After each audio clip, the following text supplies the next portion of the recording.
霍普交易被能源部分别关押，那怪物还会抓走更多孩子，会有更多像你这样的父母痛不欲生。为了避免这种情况，你得帮助我们。面对布伦纳的 PUA， 交易没有丝毫动摇，单走他一个溜啊！霍普这边挨了几顿电疗，也没松口说出自己知道的所有事儿。能源部做事就准备给他打药，毕竟一个疯子的话说出去也没人相信。而霍普却淡定表示：“你们很快就会辅助我救人。”一间屋子内，霍普反手点了根烟，身后的布伦纳欣然接受了他的交易。就在霍普交易全副武装进入地下室，布伦纳也带领一批人前往了学校。他们的交易自然是拿11换威尔。不多时，两人便踏入了洞口。在这个陌生又熟悉的世界，他们的身体非常不适。安抚了交易的状态后，霍普表示多看空我，随后径直向着树林中走去。出于自己的工作直觉，霍普在找人的同时不忘调查现场。不少体积庞大的卵蛋引起了他的注意。也就在不远处，霍普看到了一个毛绒玩偶。老警长的思绪顿时回到了过去。原本他也拥有着幸福的家庭，而天道不公，女儿Sarah年幼便患上了绝症。作为父亲以及丈夫，霍普得坚强，哪怕装也要装得像样。只有在一个人的时候会无声的痛哭，绝望笼罩了他很多年。如今霍普不想让交易重蹈覆辙。与此同时，乔纳森与南希将装备带回了家。布置好一切后，他们准备好了自己的装备。这陷阱的级别可以说是只要那个怪物来了，不死也得重伤啊！唯一的问题是他们敢不敢面对这认知之外的生物。划破手掌所滴落的鲜血就是他们的答案。接下来只要静静等待鱼儿上钩。乔纳森想起了妈妈的遭遇，怪物出现前，屋里的灯光会频繁闪烁，更像是一种预警，预示着与另一个世界的连通。几天下来的陪伴，乔纳森多少对南希增加了好感。他刚想说什么，门就被急促的敲响了。来人正是前来道歉的史蒂夫。南希见状，第一反应就是赶人。那怪物保不齐什么时候会出现，史蒂夫在这多待1秒都是危险。眼看史蒂夫硬要进来，自己还没法解释这一切，南希直接掏枪逼他离开。就在这时，灯光开始闪烁，那个怪物来了。史蒂夫看着如惊弓之鸟的两人，心里头10万个问号浮现了。随即他看到了一辈子都忘不了的画面。3人连忙躲进屋内，谁也不想浪费时间狡辩，纷纷拎着武器，警惕地盯着大门。然而过了一会儿，什么也没发生。乔纳森首当其冲查看情况，结果外面什么也没发生，那怪物似乎已经退去了。南希也没浪费时间，直接将史蒂夫赶了出去。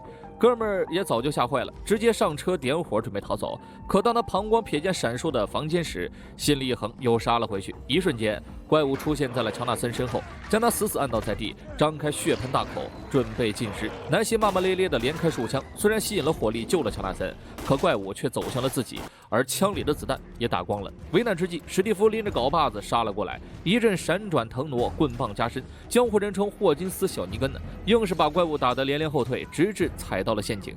乔纳森两人也不敢耽误，直接点火，就地把怪物烧得只剩焦油。也在这时，霍普两人抵达了颠倒世界的家中。他们所途经的地方都会让另一个世界的灯光闪烁，那怪物刚刚受的伤，以及棒球棍上抡掉的铁钉子，也都会同步进颠倒世界。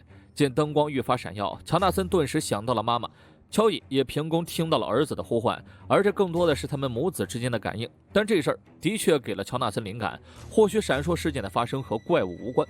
一路寻找下来，霍普他们抵达了图书馆，尸体全都聚集在了这里，包括死去的芭比。很明显，这就是怪物们的储备库。乔伊找到了威尔，此时的威尔尚有一丝血色，霍普立刻将其口腔内的触手拔了出来，长度堪比胃镜，当真是害人又恶心的。麦克这边发现所有大人都不在了，几个孩子一筹莫展的时候，十一告诉了他们真相。Where did they go?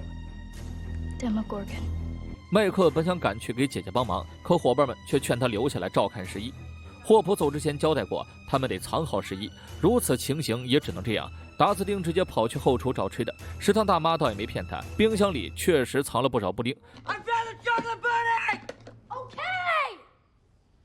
Are you feeling any better? 麦克哪管你什么布丁啊！此时的他正忙着11培养感情，他答应11，事情结束后就带他回家，给他弄一个舒服的床，再让妈妈做任何11想吃的东西。以后南希也是他的姐姐。说到这儿，11以为麦克要当自己的哥哥，这给麦克整的不知道怎么解释了，三言两语说不明白什么叫做喜欢，他索性就一口啃了过去，这让11惊魂未定啊！可很快，能源部的人就包围了学校，先一步发现的麦克直接拉着11逃跑，然后彼时的几人面临着4面楚歌，可谓是前有狼狼后有虎。就在这时，十一发功了，场中能源部的人顿时七窍流血身亡，十一也在力竭后昏倒在地。麦克几人并未离开，纷纷站在十一面前，对峙着随后赶来的布伦纳。奈何实力悬殊太大，被对面拿下。十一见到布伦纳，虚弱地吐出2个字：坏人。这让喜悦于和他重逢的布伦纳当场面瘫。学校里突然开始闪烁，麦克马上反应了过来，七窍流血的坏人们招来了怪物，能源部倒也仗义，关键时刻知道先集火敌人，几人也趁机逃出了能源部的控制，带着虚弱的十一躲进了教室。麦克紧紧握着他的手，告诉他咱们很快就能回家了。种种许诺让虚弱的十一露出了微笑，让麦克保证不要骗自己。可能源部并没有拿下怪物，反倒是全军覆没。眼瞅着对方要破门而入，孩子们着急忙慌拿出了弹弓。卢卡斯说拿他打魔王的眼睛，那就专打眼睛，但想靠个弹弓就把怪物击退，那肯定是痴心妄想了。最终瞳孔充血的十一护在了麦克他们身前，他就这么缓步走去，前一秒还带着杀意的眼神，在回过头的那一刻瞬间柔和。麦克落泪了，他明白了十一的意思。 Goodbye, Mike. 当十一转过头面对怪物时，那眼神再次出现杀意，抬手之间传来了怪物的哀嚎声。随着灯光闪烁加快，怪物化成了粉末，而舍命保护麦克他们的十一也因此消失在了原地。同时霍普也在急救威尔，不停地按压，不停地呼唤。那一刻仿佛看到了病床上的萨拉，当初的霍普什么也做不了，只能眼睁睁地看着女儿停止心跳。而这一次他乔伊的努力有了回报，威尔猛吸一口气恢复了意识，霍普也终于松了一口气。这件事儿在镇子上闹得不小，可谁也没有心思去休息，所有人都在等着威尔苏醒。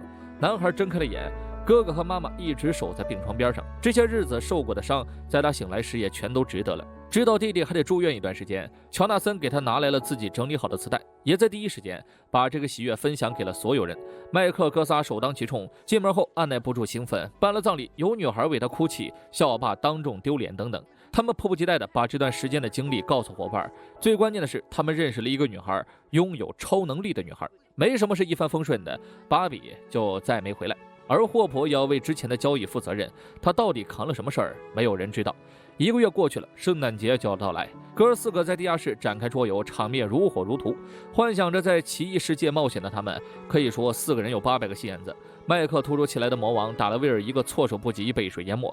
只是这次威尔战胜了魔王，再也没有什么能把他抓走，他们依旧亲密无间，仿佛什么事情也没发生。乔纳森也开始每天接弟弟回家，这次南希留住了他，给了乔纳森一个礼物。乔纳森没有拒绝就接下来，毕竟关系也到位了，不是吗？回到车上，威尔提出想拆开礼物，乔纳森一脸宠溺的点头。那是一台崭新的相机，是史蒂夫弥补乔纳森的礼物。圣诞节到来了，小镇一片祥和，每个人都收到了想要的礼物。而对乔纳森和乔伊来说，威尔的平安就是最好的礼物。可他真的平安无事吗？厕所里，威尔突然一阵不适，一个幼虫从他体内吐了出来。颠倒世界的事情并未结束，警局里所有人都在庆祝节日，大妈也开始控制霍普戒烟。这种事儿然并卵，他一个人驱车赶去了幽暗密林，将打包好的食物放进了盒子，专门带了一沓华夫饼，这是给谁吃的也就不言而喻了。到这儿，《怪奇物语》第1季就结束了，而霍金斯的故事也才刚刚开始。我是瓜皮儿，我们下期见。